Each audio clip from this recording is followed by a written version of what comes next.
everyone. Today's video is a little different from what I usually post. It's a live Q&A replay from my Facebook group where over 13,000 people are working on their recovery from ME/CFS, long COVID, and similar conditions.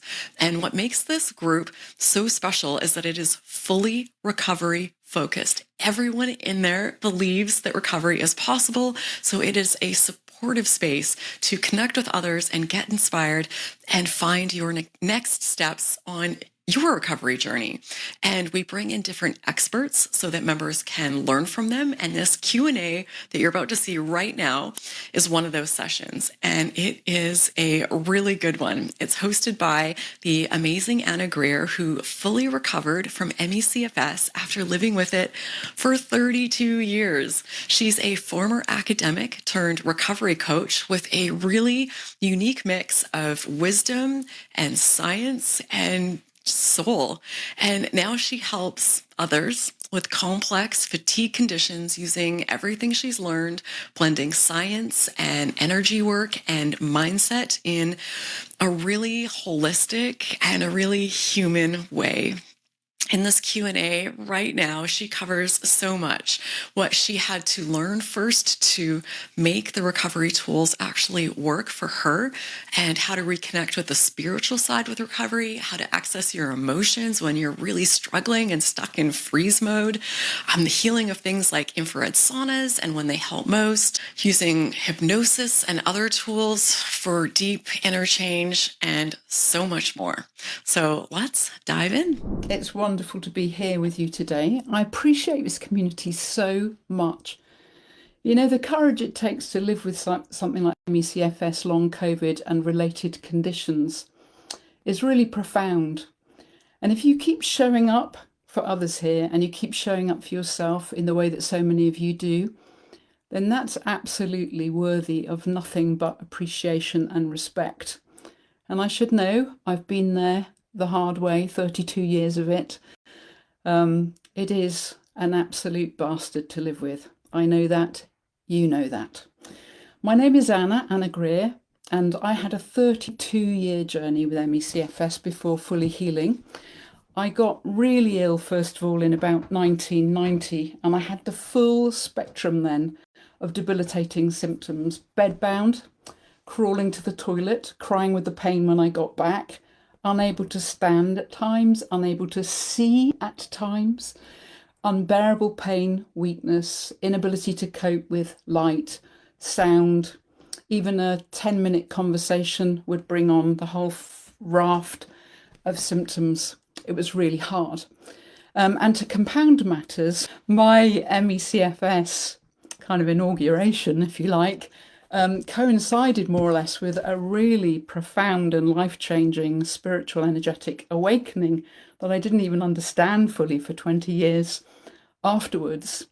I had to leave an abusive marriage just to survive, and I struggled for years with ME/CFS and 2 kids as a single parent. And somehow at some point, while being in and out of bed and going to psychotherapy and working my way out, I managed to study law part-time and eventually became an academic. And I was using brain retraining and nervous system state shifting practices long before they were ever really known in the ME/CFS space. I was using them educationally to assist my capacity to learn, and also teaching my students these skills for brain state manipulation for learning.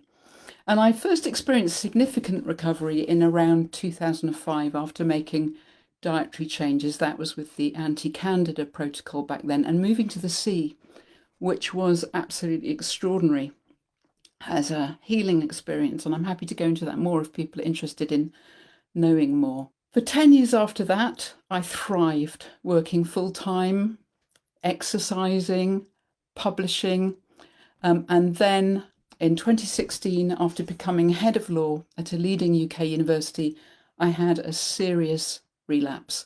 And that led me to retire early and to retrain in therapeutic coaching, hypnosis, and to revive earlier trainings in energy psychology.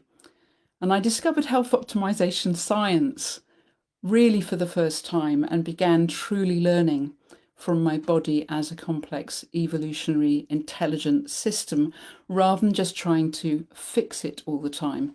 And by 2023, I experienced radical well-being again. And now at 65, I'm working as an educator and coach for self-directed healing. The core message I want to share with you today is that your body is a complex system of complex systems, and that healing is a far richer destination than recovery. See, in my experience and when I work with clients, what I've noticed is that when we speak of recovery and get really, really hooked on the idea of recovery, we often envision a straight line back to who we were before the illness, as if our bodies have somehow betrayed us. And this often creates an adversarial relationship with our own embodied intelligence.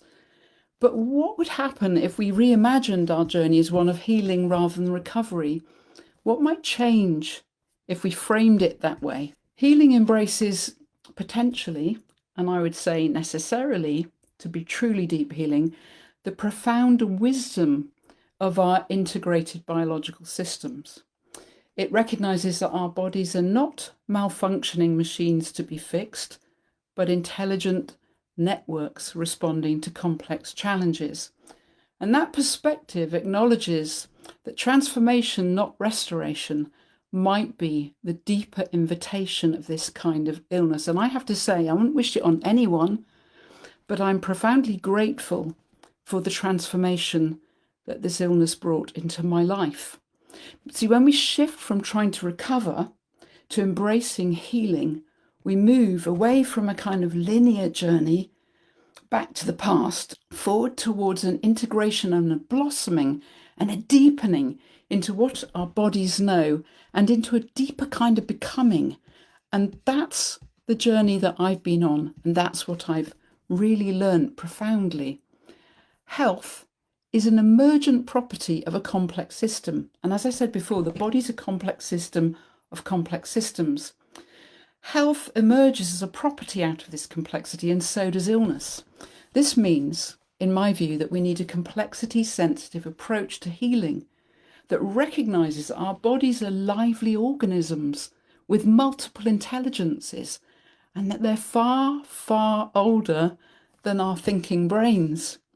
Now, many of us, including myself, have explored brain retraining and nervous system regulation, and we need those powerful tools that help us understand how our nervous systems get stuck in protective patterns. And it's brilliant to be able to reverse engineer calm states and to do that flexibly and at will. It's an amazing skill, that level of self-mastery. But the brilliance of the body is even richer. From an evolutionary perspective, our bodies have been solving complex puzzles long before human consciousness existed. And that deep intelligence has been fine-tuned over millions of years. And so that idea of some sort of artificial separation between brain and body that is so often assumed unconsciously because we're Westerners and we grew up in that kind of split, that is largely a conceptual conceit. It's not a biological reality. Research consistently demonstrates that our thoughts, emotions, and even consciousness are whole body phenomena. Scientists have discovered, for example, that cells communicate through intricate chemical language, completely independent of brain oversight. And that cellular intelligence allows immune responses, microbiome balance, tissue healing, and more without any conscious direction from us at all. And now what's fascinating to me is how that scientific understanding converges with ancient wisdom traditions. Many ancient spiritual practices weren't separating spirit from matter. They were recognizing that consciousness and materiality are interwoven aspects of the same reality. So what this means for us in practical terms is that when we drop into deep states of embodied awareness, we're tapping into a distributed intelligence throughout the whole of our entire being. And that's not about thinking of ourselves as being trapped in bodies. It's about experiencing the body itself more fully with all its intelligences and interconnections. And that deeper connection often catalyzes not just physical healing, but profound shifts in consciousness. It enables a homecoming to our most alive, awakened self as fully embodied beings. And that, friends, is a homecoming worth working for. It is transformative, it is joyful, it is liberating beyond our wildest imagination, and it is profoundly healing. So what I've found over the years is that healing is deeply personal. Although we have kind of embodied patterns as human beings, there's no one-size-fits-all approach. We see lots and lots of people recover, but there's a question, isn't there, as to how many of us truly, truly heal, and how many, like me, had a period when they regarded themselves as fully recovered and then later had a massive relapse. I don't know the figures on that, but it's really interesting because what the invitation is here is into ongoing practices and lifestyles of a much, much deeper self-knowing capacity that these illnesses invite us to discover. There's something incredibly rich that we're all invited into. And no, it's not easy. I did a lot of it alone, and that was really tough. You don't have to. First of all, you're on this page with wonderful people sharing their stories of both recovery and healing, things that work for them, things that they learnt along the way. And also, there are lots of supportive programs out there. And, I'm about to add another one. The approach I've been developing integrates somatic awareness, unconscious communication through self-hypnosis and hypnotic techniques, and neuroplasticity into a cohesive system that honours the body's deep intelligence and knowing. I've called this Somatic Liberation, the Deep Intelligence Healing System, and it's relatively light on theory, just enough so that you understand what you're doing. It's intensely practical, and it's packed with tools and techniques that are truly transformational. And if you want to know more, I'm offering an inexpensive sampler course that gives you just a few little samples from the main course, and you'll find a link for that in the comments below this live, and you can try it out to see if it's for you or not. It might not be, and that's absolutely fine. But for those for whom this resonates, it might just be something that you really want to add to your toolkit and your life experience. I've had a group of mature long haulers going through it, and it's been absolutely transformative for them. Your body carries wisdoms beyond what any of us can fully understand or articulate. The most powerful healing often happens when we learn to listen to and honour that layered wisdom. So thank you for being here today. Feel free to ask anything about healing. I'm here to support your journey. Nothing is off limits. Okay, guys, somebody just handed me a phone. Question from Bernadette Masterson. Hi, Bernadette.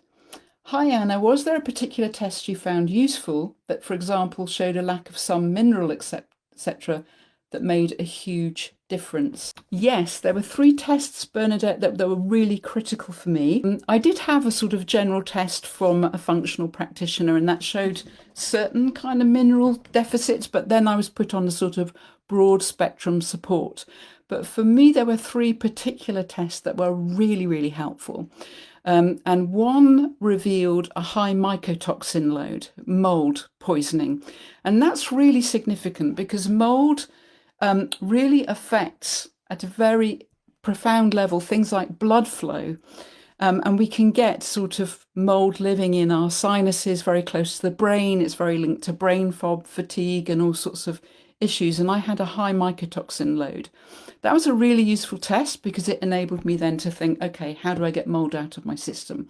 And for anyone dealing with mold, there's a fantastic book by Dr. Neil Nathan in which he has a mold protocol that you can just go to and look at what you'd need to do. I think I was taking bentonite clay and doing various things, but I was also having infrared saunas, which is something I'm happy to talk about at more length as well, because it's an absolute game changer. So there was mold, Bernadette. And the other thing was, trying to remember now, yes, a very high viral load. I had a ridiculously high level of herpes simplex virus 1, systemic, which I took very seriously because my own mother actually at the age of 80 got it in her brain. and was never the same again. She lost her independence, and in the end, that eventually over time led to her demise. So viruses are something that I take very seriously. So I hit that with antivirals, high levels of valacyclovir, and now I take regular L-lysine. So those, I think that was 3 tests, wasn't it? Mycotoxins, viruses. Oh, and the other one was they found very high glyphosate levels, very, very high levels of pesticide in my body. So I had to do some serious detoxification. And that was really about unburdening the system, because the body evolved to work in certain ways. And what we've put the body through in the last 300 years or so, 250 years of industrialization, it didn't ever evolve for over millennia. And evolution doesn't move that fast. So people often say we live in these Neanderthal bodies with these more complex brains. This body, which evolved highly intelligently to function and flourish in an environment over which it evolved for millennia, long before human bodies evolved out of that evolution, needs us to understand its evolution and its evolutionary needs so that we can give our body what it needs to flourish. And so I do recommend tests when you've got some basics in place and you're still not getting shifts from the system. And it's worth knowing, is there something specific that's burdening the body? And for me, that herpes simplex virus 1, dealing with that was a major key, because once I got that under control, other opportunistic viruses that I was always falling vulnerable to couldn't get into my system in quite the same way. I had more resilience, more immunity, and the whole thing started to turn around for me. So, any other questions? Anna Genberg. Hi, Anna. I also find a spiritual side to healing from ME/CFS. Now I've lost contact with that a bit. I've become a bit lazy and somehow shy away from contact. Can you tell us something about your spirituality?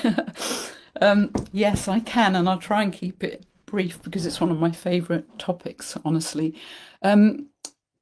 How to describe it? My spirituality now is quite eclectic, but has a fundamental practice at the core, which is one of radical surrender, which is moment by moment falling back into the fundamental awakened awareness that we are, and allowing all the things that happen, whether they're in the world, whether they're my thoughts, my emotions, just allowing those things to release as best I can while I fall back into that space of surrender from this space of just awareness, this aliveness, this fundamental not knowing aliveness that we fundamentally are.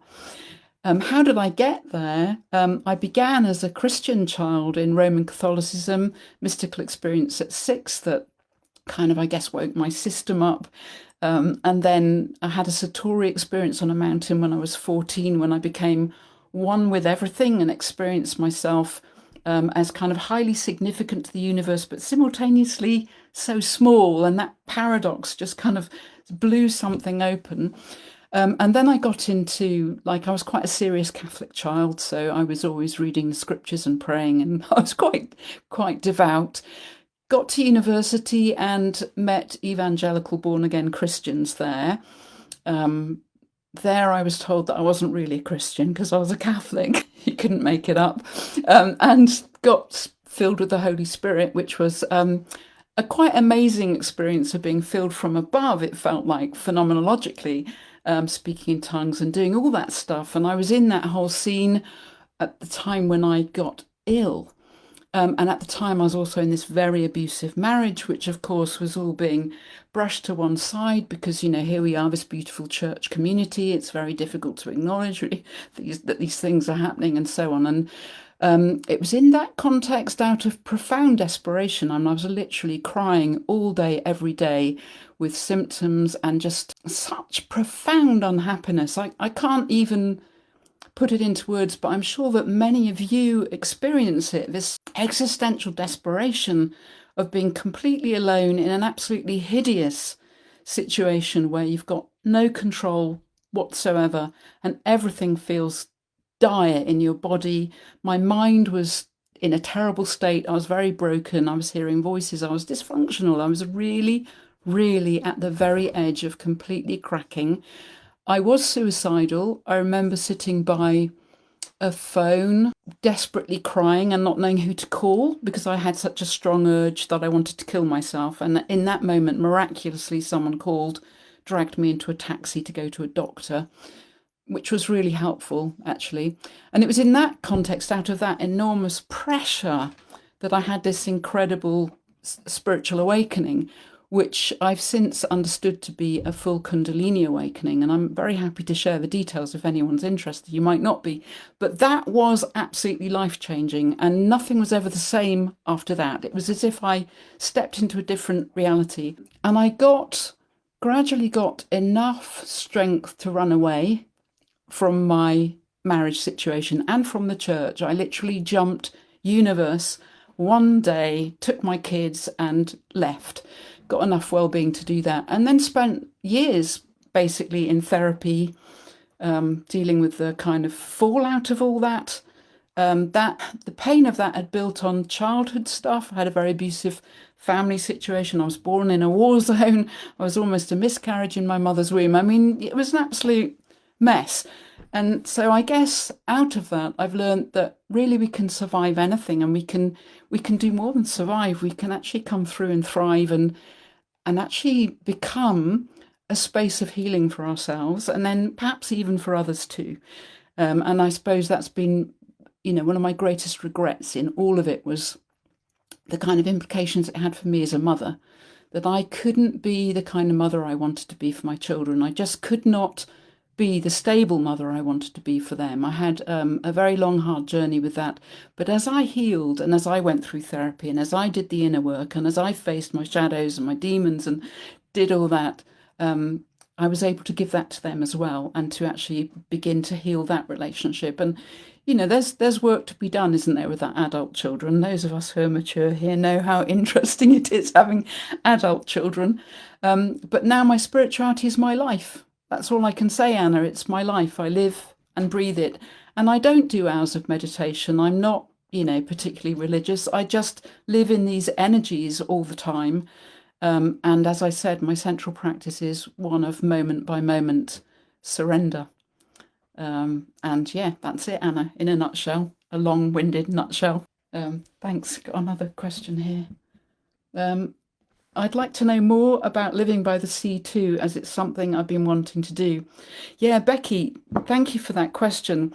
See, living by the sea for me was such a big shift. I was living in a city, and coming to the sea, first of all, I live on one of the most beautiful coastlines, but you get this sea ozone and you get this different air, and the atmosphere and the environment is so clean.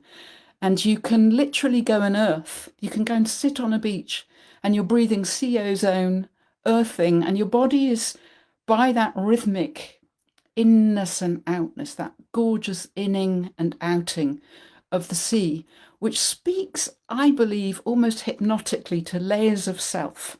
There is a theory that we evolved out of the sea, but whether or not that's true, it's certainly true that in our mother's amniotic fluid, we are creatures of water, aren't we? Of continuity with that watery rhythm of our mother's body, the heartbeat, the breathing. And there's this kind of inning and outing that is so important to the healing journey too. We Westerners think in very linear terms. If I do this, then that, and I'm in straight lines moving towards an end goal. Progress itself is imagined in this terrible linear way. But actually for me, this in and out movement that the sea brings is a metaphor for how we are as bodies. We're literally tides of cellular movement, intelligence and communicative patterns, moving with the rhythm of the day through light and dark and all this. There's something wonderful about tidalness.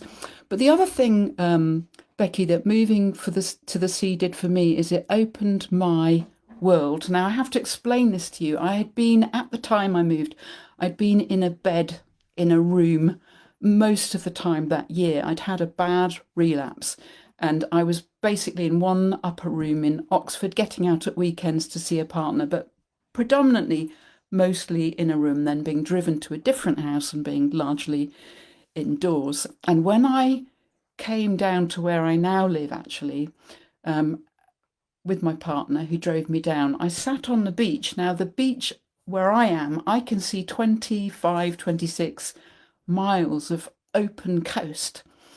And I can only say that in that moment, something landed in my body about enormous space. So I'd come from this closed space where my reality tunnel was all about this room and my illness. And at that time, I didn't understand how we reality tunnel all the time. I didn't understand how we construct our experience through imagination. So my reticular activating system was constantly looking for what I was telling it was important, which was these walls, this frustration, this bed.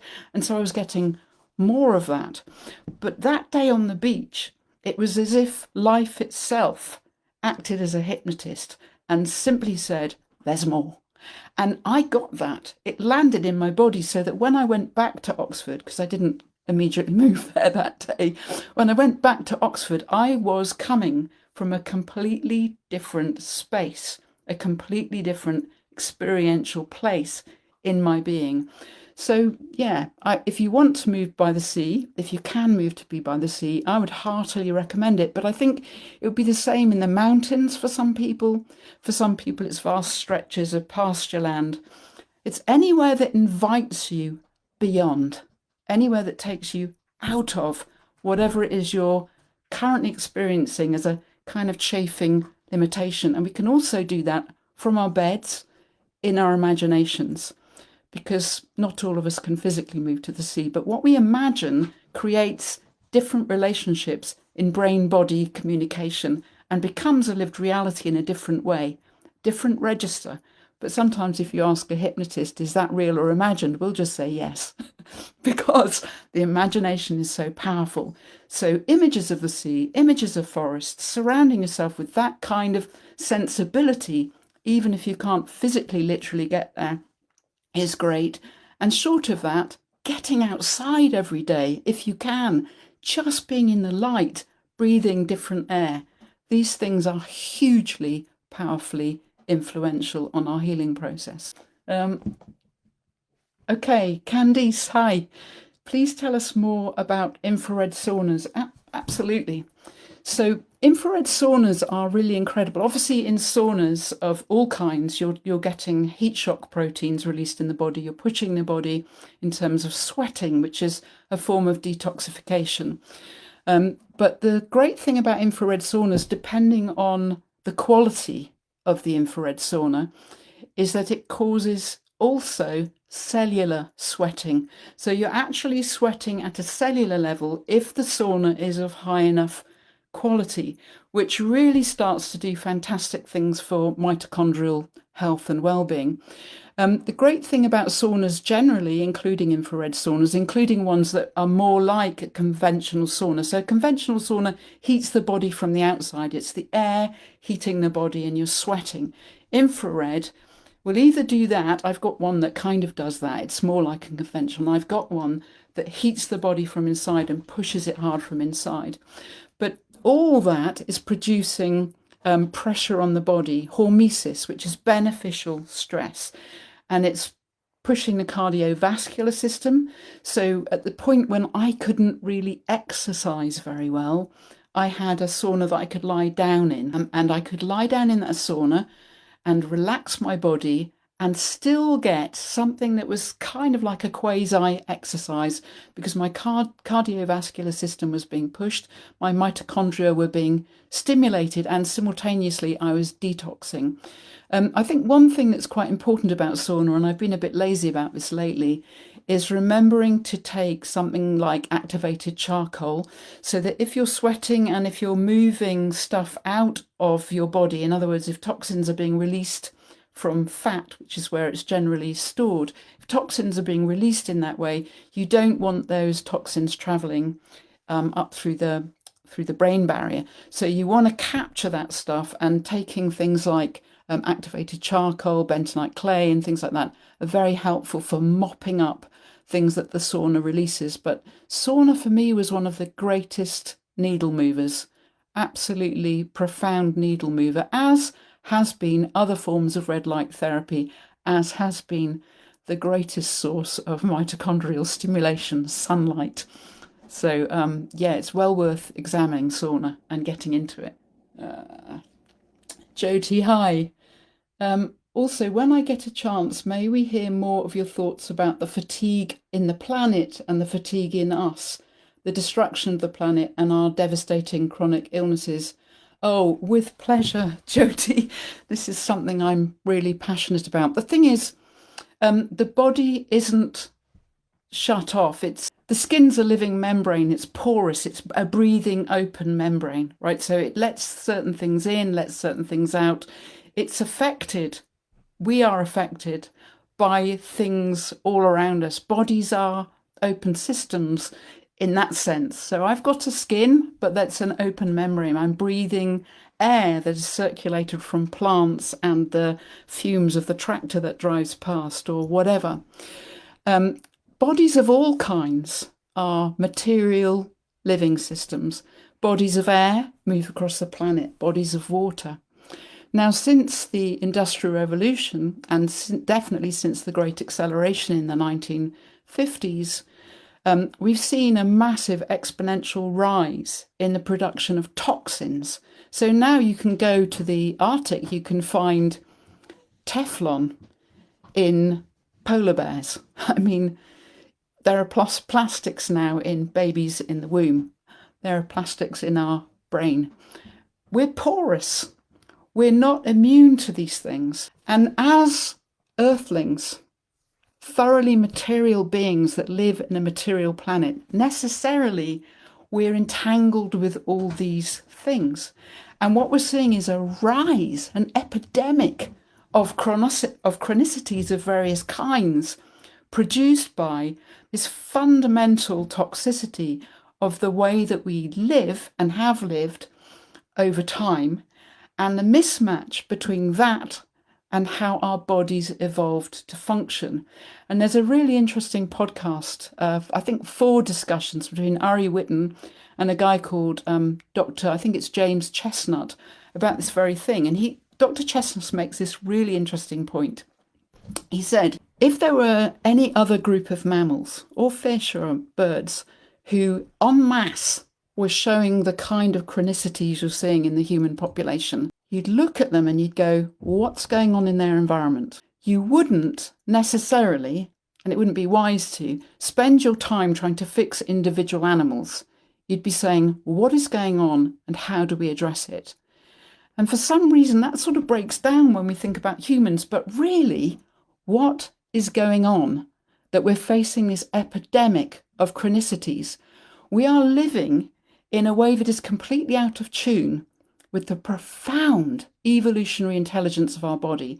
And let's not forget that mitochondria, of which we're made up, I mean, there are trillions and trillions of them in our body. They're in every cell type apart from our red blood cells, are millennia older than even the emergence of the first animal bodies.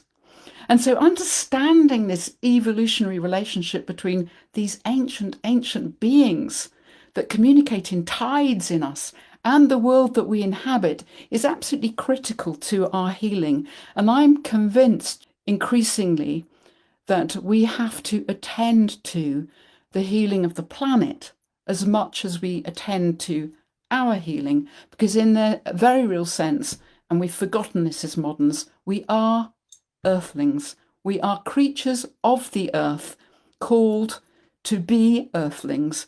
And for me, my own healing journey has been a call deeper and deeper and deeper into that, and also understanding the systemic links between patterns of chronicity and our own individual experiences. So, turning it to like more political themes, we might be thinking about why is it that, for example, we see far greater fatigue in certain socioeconomic groups, far greater patterns of chronic illness in women than men, far greater patterns of chronicity and disempowerment in certain racial groups and other groups. So it's all tied in with the structures in which we live, and we can't escape those. But what we can do is we can start creating microenvironments. So our homes, for example, we can do what we can to create a microenvironment in which we live as much as possible in attunement with what we know about what our body needs as an evolutionary matter. Things like wearing red light glasses 2 hours before bed so that the brain can build up the melatonin that we need for decent sleep efficiency, which is critical for literally millions of cellular functions and other functions throughout the body. A tidal wave of operations fundamental to body composition, brain function, health, and all of that. So yeah, it's about coming home to the body, to the planet, to ourselves as earthlings, really understanding those evolutionary intelligences, aligning with them, and really becoming and transforming into more, into all that we can be as we come fully into that level of sheer wisdom. And in the West, boy, do we need to learn that. In indigenous populations, they've never really lost sight of it. It's largely the modern West that needs to learn this. Okay, another question from Randeep. Hi, Randeep.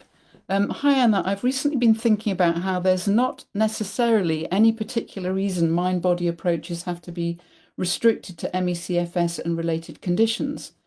Question is, how much of what you're describing applies to others generally, with or without other maladies, and what are your thoughts on applying them to societal change rather than just individual? I love that question so much. Yes, of course it applies because really those of us with ME/CFS and long COVID are kind of like canaries in the mine. We're sort of cases in which broader patterns of like human functioning and dysfunctioning come into particularly conscious and sharp view, right? And for me, this so-called mind-body relation, I mean, for me, it's all one system, right? We're self-reflective. I can think, oh yes, my body, but those very thoughts emerge from my body. It's an embodied, the whole thing is embodied, right? And yes, it's absolutely fundamental for societal change, even at the level of, if I, as Anna Grear, have the capacity to regulate my nervous system so that walking through this world, I become a field in which others can pick up a sense of safety unconsciously without even necessarily knowing why, then that itself, in my view, is a ripple of societal healing. There's a sense in which we as individuals have a beautiful invitation to change our consciousness, because at the level of consciousness, we're all connected, right? We're all one.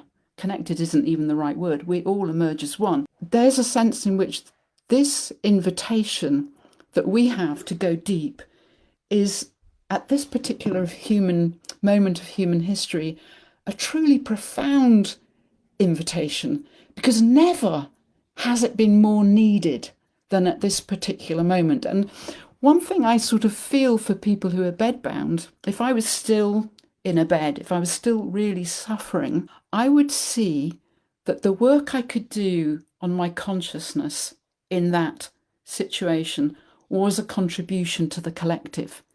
It would give me back a sense of profound purpose to take that position and understand that invitation. But yes, of course, when we talk about mind body, that's a shorthand for how we work, how we operate as beings. And yes, absolutely societally. I mean, Randy, I was teaching my students this as law students. I was teaching them how to settle their system so that their neocortex could function in exams without limbic hijack that would stop them thinking. And they weren't in a situation of being chronically ill. They were in a situation of wanting to perform at an optimal level in a situation where they're being tested as future lawyers. So yeah, this applies absolutely to anyone. The skill set that we gain when we take the agency of learning how to flex, how to become masterful in relation to ourselves and the way that we move through the world, when we take that invitation up, we become a kind of I that is choiceful. We get a choicefulness, which is a really profound kind of freedom. Because when we think about all of this stuff, I can get freedom by changing my circumstances, or I can get freedom by changing my relationship to my circumstances. And actually, in the end, I can do both. But this invitation to what you're getting at with the mind-body awareness of how all that stuff relates can apply to absolutely anyone. And the more widely we understand nervous system function, the more widely we understand mitochondrial function, the more widely we understand the importance of skeletal muscle, the more we understand what's actually going on when we sleep, the more we understand these things as human beings, the better off we all are. And at a societal level, I would love it if public health officials could get this stuff through their heads and start designing things like public lighting in the evenings that actually help people to be healthy, that actually call the food industry into account for its production of edible toxins and do all that stuff. And all that then becomes a measure of societal change, which in turn knocks back to Jyoti's question about planetary change, because then we're not putting out all the effluent into the environment, we're actually cleaning up the entire act. So it's all connected. And yes, absolutely, anyone can use these techniques. Anyone should be going deep. At this moment of human history, is this not the invitation that we're issued with? Stephanie, very keen on trying your course, but can't find the link. I will put it under this live when we finish. I'll put a link to the page where you can see both the little sample course, which I would recommend having a look at just to see if the course is a fit for you, or the full course. If you just want to dive in, you're more than welcome to do that too. And on the full course, there'll be monthly meeting with me for Q&As, tightening techniques, discussing things, going deep, sometimes shared hypnosis, sometimes shared meditation, whatever people want to do, really. Jyoti, can you recommend a sauna that sells to people for home use? Absolutely. Depending where you are in the world, but the brand that I most recommend is one called Sunlighten. So that's Sunlighten, all one word. So Sunligen. And they do a range of saunas. The one I've got it's called the Solo. I think it's one of the cheapest ones. They're not cheap, but good ones aren't. And that's the one you lie in, which I have found really good. And you keep your head out of it, which for some people is important. Some people cannot cope with the heat on their head. So it's actually a really, really good one. And I think would be really, really good for anyone with ME/CFS or long COVID and dealing with the kind of burdens our bodies are dealing with. Randeep, looks like you've already answered a lot of this. I may add to it slightly. Having our environments and therefore ourselves poisoned by the powerful obviously risks something of a psychological burden if we justifiably perceive that violence is being enacted on us. How do you deal with that? What a good question. I think this is where things like framing become so important, right? For me, the way I frame this is I want to know so I can take action. But Randeep, if I start constructing the world as hostile and alien, rather than just toxic and me as an agent who can do something to reduce that burden, if I frame the world as hostile and alien, I am going to put myself in a position where my reticular activating system is constantly looking for signs of that, and I will get confirmation after confirmation after confirmation, because that's the way the brain works. And that will take me down a particular reality tunnel, which will limit my choices and my capacity. So you deal with it in a balanced way. It's a bit like that thing we're probably all wrestling with at the moment. Like, how do we deal with being informed by what's going on in the news without completely disappearing down the pan over it because of the fact that it's actually quite bleak? And that's a very delicate balance. And I think it calls for, again, this deep invitation to embodied self-attunement. For me, what this means in practice is I'm constantly working on interoceptive awareness, not to the point where I'm losing external awareness and not to the point where I'm obsessing about what's happening in my body, but this practice of interoceptive awareness, inhabiting my body, feeling the little tides and pulls and tensions in it, and then being able to fall back and allow a relaxation of those tensions. So for me, that's the guide, Randeep. If I start noticing that my system is getting activated, that I'm getting tense and snippy, that I'm being a bit short in some way, I have a little and I'm going to check in with myself there and see what's going on and consciously choose to relax my system and do what I need to do in order to shift state. Now, state drives everything. And so state is critical as an answer to your question. Because if I'm in a state, it's my physiology, thinking, emotions, my tension, etc. If I'm in a state where I'm tense about a hostile world, that is extremely negative. If I'm in a state where I'm relaxed, confident, and flexible, but aware of the risks, that's a very different thing. And it invites my agency, my intelligent, knowing agency.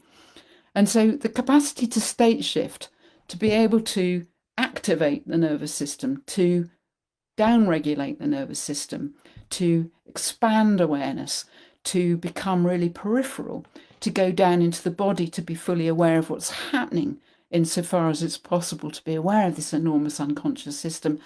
That's a skill that enables you to make those choices about, is this a moment when I focus on this? Am I responding to this out of fear? Or am I aware of a danger, being rational, responding out of the creativity I've got as a choiceful agent? So that's my answer to the question. I hope it's a decent one. If it's not, come back to me. Thank you. Jyoti, how can I tend to the planet, my surrounding ecosystem, and me right now? That's a really big question, Jyoti. I think it has to start with you, honey. I think it has to start with you coming into embodied awareness, and really making choices from that wisdom of the body, that sense that you've got of your monitoring your health and well-being and all of that, making choices to feed that. And that will then indicate what do you need to do in your environment, what choices you need to make in your microenvironment. So if, for example, Jyoti, you had insomnia at the moment, you might start making choices about taking your lighting into the red zone 2 hours before bed. You might start making choices about getting up to see dawn light, for example. You might start making these simple choices that are about mediating your bodily relationship with the world in which you live, the world you inhabit. And then out of that, I guess, for me, I've spent many, many years in my career as an academic working on human rights and the environment. And I'm a passionate believer in activism that comes from a place of compassion rather than rage. And so for the planet, I'd be looking at cleaning up any obvious things in my life practices, but also thinking about supporting the lawyers that fight for earth justice, or supporting Friends of the Earth, or getting involved with, if I was fitter, on the fitter end of things, if you're on the fitter end of things, going out with Extinction Rebellion or someone. Like, you start thinking about how you show up. And sometimes it's just consciousness raising, isn't it, Jyoti? I know enough about you to know that you're an experienced activist. And so that sometimes consciousness raising is the most incredible thing we can do with posts, conversations, questions, engagements of sorts that we can manage, whatever stage we're at. I think one of the things that's really important about the question you're asking as well is this idea of looking beyond just us to the planet really opens us to a wider set of concerns and invites us to actually find an awareness of more than where we are, which can be really helpful. Depending how we relate to it, it can be really helpful. A bit like me being on that beach and suddenly experiencing that, boom, there's more, there's more at stake for us all. There's more to the invitation that we have as people who are walking this path.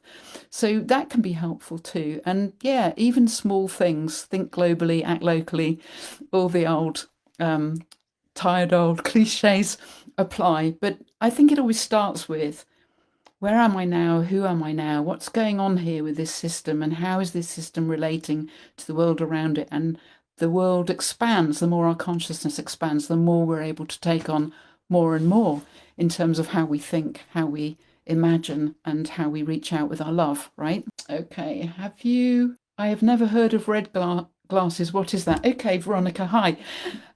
Basically, they're glasses that you put on that block blue and green light spectrum. Some just do blue, some do blue and green. There's a little debate about, do you need to block green? There are two companies that I recommend. One is called True Dark, and they've got a range of glasses. And the idea is you put them on 2 hours before bed. Now, why do we need to do this? Obviously, if we were living out in the garden, we wouldn't need to do it unless we had a street light over our garden. Because how we evolved with the rise and the transition and the fall of the sun. And as the sun moves through the day, so the body and brain, the body-brain system responds. That's a signal to various bodily systems, right? But we moderns, we live under toxic light conditions. We have computers, televisions, house lights with LED bright blue light spectrum. And what that's doing to the brain is it's getting to a part of the brain called the suprachiasmatic nucleus. And it's saying, hey, hey, hey, it's mid-afternoon, even when it's the evening. And so the brain loses its capacity to produce the melatonin we need for efficient sleep. It reduces adenosine pressure. And so that messes with the whole system. You can become obese just from bad light, believe it or not. So this is again about adjusting our microenvironments. I can't afford to put red lights in every room in my house. So I have a pair of glasses that I put on that block out the blue light. So I can still see, I can still move around the house, but that 2-hour period of red light is allowing my brain to do what it evolved to do, and it's telling it, hey, it's the evening. And so by the time I'm ready for sleep, I've got melatonin build up, enough sleep pressure, I'm ready, I get good, deep, clean, efficient sleep. And so that's why you would use it. And it's such a simple little intervention. I mean, even doing that alone, just that intervention for me was really helpful in sorting out my sleep. And if you haven't got decent sleep, if you haven't got good circadian efficiency, then there's very little that you're going to get in terms of fantastically wonderful health outcomes, because it's so fundamental to every single function of the body. So well worth looking at that. So I said True Dark, and I think the other ones that I used were Safety Blue, and they're very good too. So I hope that answers the question. Wendy, hi Wendy. Can you speak on taking care of our body as much as possible and at the same time to not identify with being ill all the time, to break illness hypnosis in a sustainable way, so to speak? Absolutely. See, here's the thing. I think of illness as intelligent feedback from a system that naturally wants to heal. And so what I'm going to do is I'm going to be aware of my body as this intelligent system that I am. And I'm not going to think of it as dysfunctional. It's functional. It's functioning as it's designed to, because it's sending me signals to say, hey, my needs are not being met. There's something that you're doing, something in your environment, something that's happening that means that I can't function properly. It might be repressed emotion even. But what's happening is the system's throwing up symptoms going, hey, hey, hey, pay attention. Now, that, I think, is a much more helpful frame for me than, oh, I'm ill. So I see symptoms as messengers rather than something to be afraid of, rather than something to obsess about. I think of the body as a communicative, powerful assemblage of communicating, intelligent entities.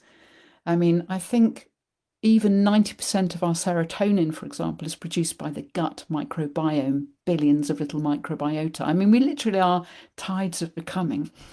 And so being aware of that and just being aware of sensations in the body, being aware of feelings, opening to that without fear and relaxing around it, and having this sense of partnership, of learning, of flowing with, of letting go, falling back, allowing, and embracing with love, keeps us away from an illness hypnosis. And I think you're absolutely right, because I know I went through a phase when I was absolutely in an I am ill hypnosis thing, which is not to say that I wasn't what people would call ill.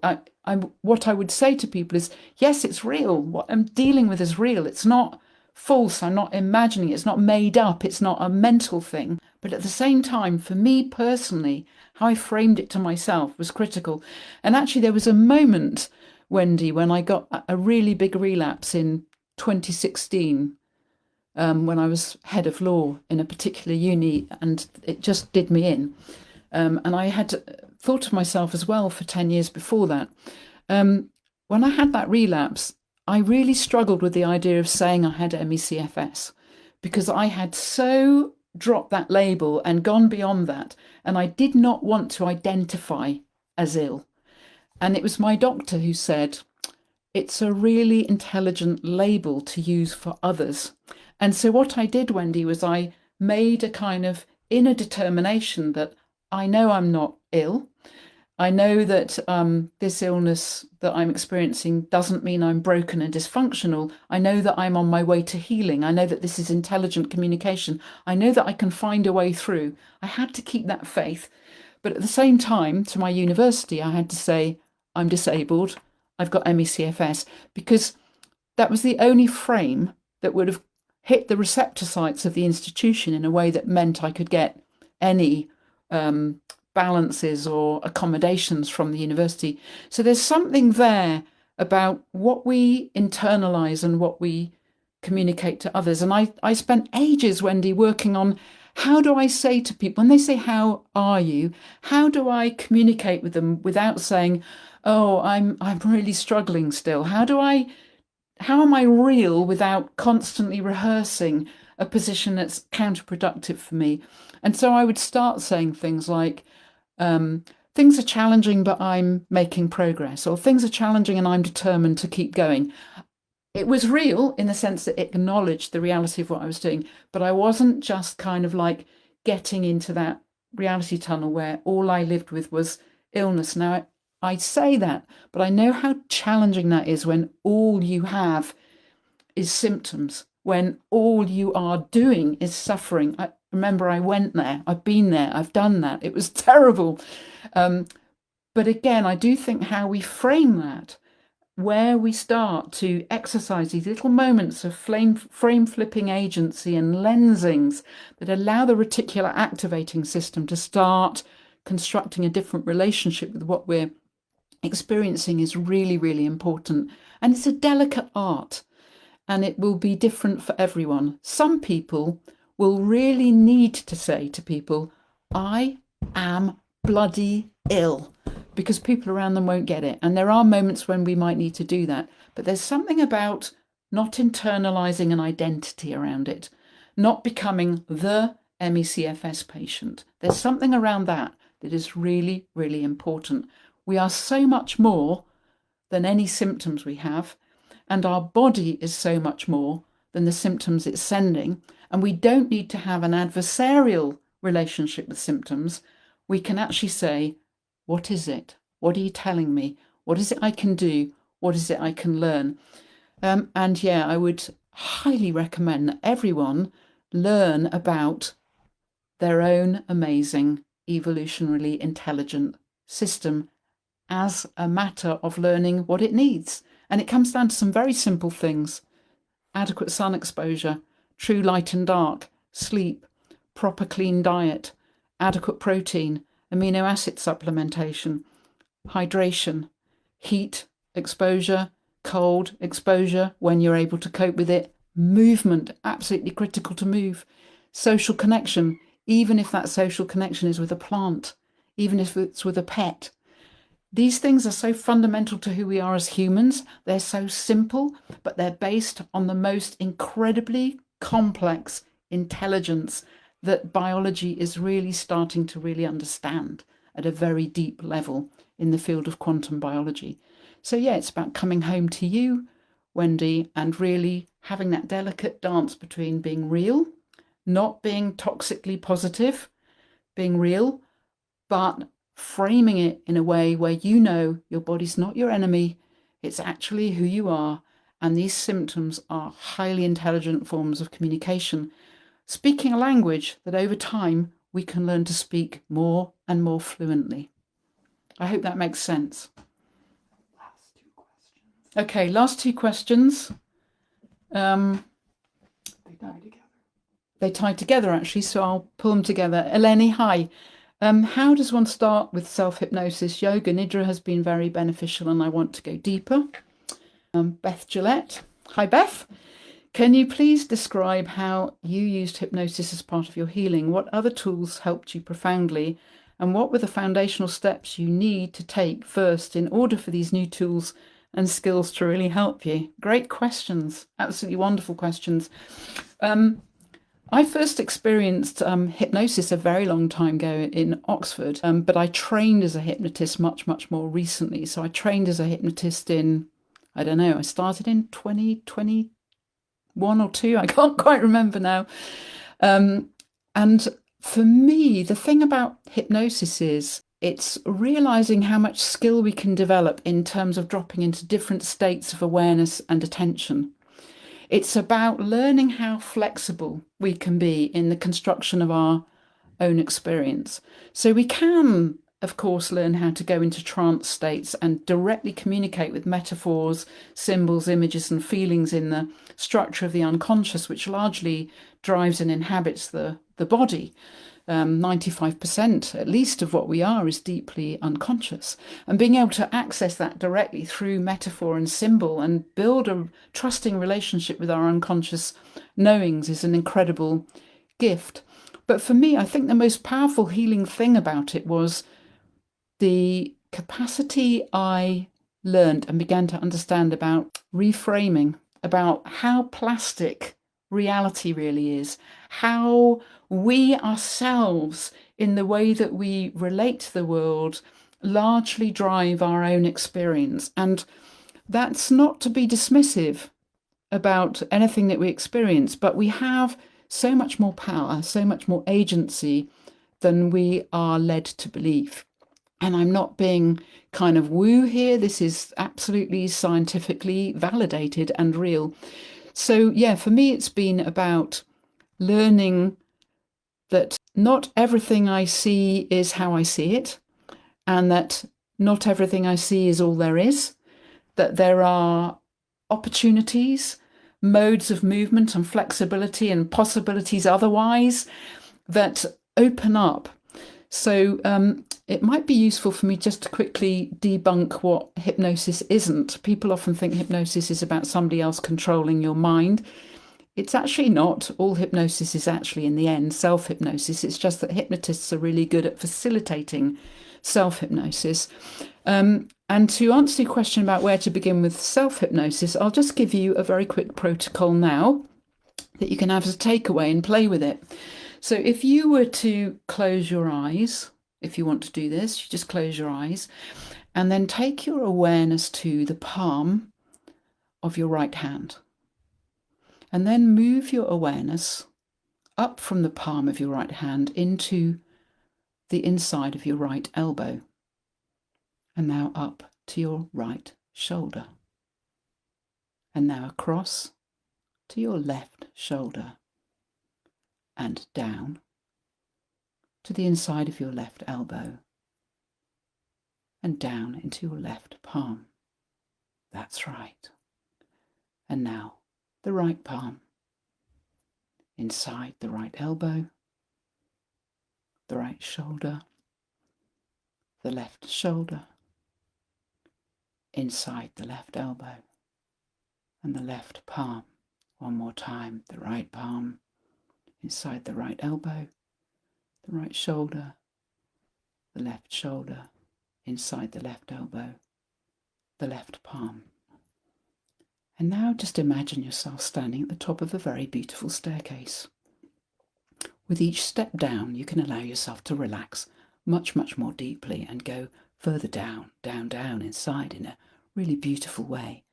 So 10, stepping down onto 9, comfortably down to 8, down to 7, 6, relaxing and releasing down to 5, 4, 3, 2, 1, and onto a very smooth and comfortable floor. And perhaps you can imagine in front of you a beautiful door, a really beautiful ornate gorgeous door. And in a moment you can open that door, and when you do, you'll go into the most beautiful space where you'll get just one beautiful insight from your unconscious mind. It might come as a symbol, a gift that's put into your hand, a word, a sense of something. And then when you've got it, and when you've had enough, you just climb the steps and come out again and relax. So open it when you're ready and see what happens. And stay there for as long as you want to. And then when you're ready, you can come back out so easily. I hope you enjoy that. I'll leave you to it, and I'll put in the comments some information about my new course. It's been lovely spending time with you all. Huge thanks to Anna Grear and to all the other amazing experts who offer these free live Q&A calls inside my Facebook group for the group members there. And we also have this incredible team of moderators in the group there to support you every single day. They are absolutely amazing. So if you're not already in this completely free group and you'd like to join, you'll find the link in this video's description. And if Anna's insights spoke to you and you're curious to explore more of her work, you can check out the links of hers below to learn more as well. And if you'd like to hear her full recovery story, I'll link her interview here that I did with her here on the channel. It is a powerful one of my favorites. I hope you'll join me there.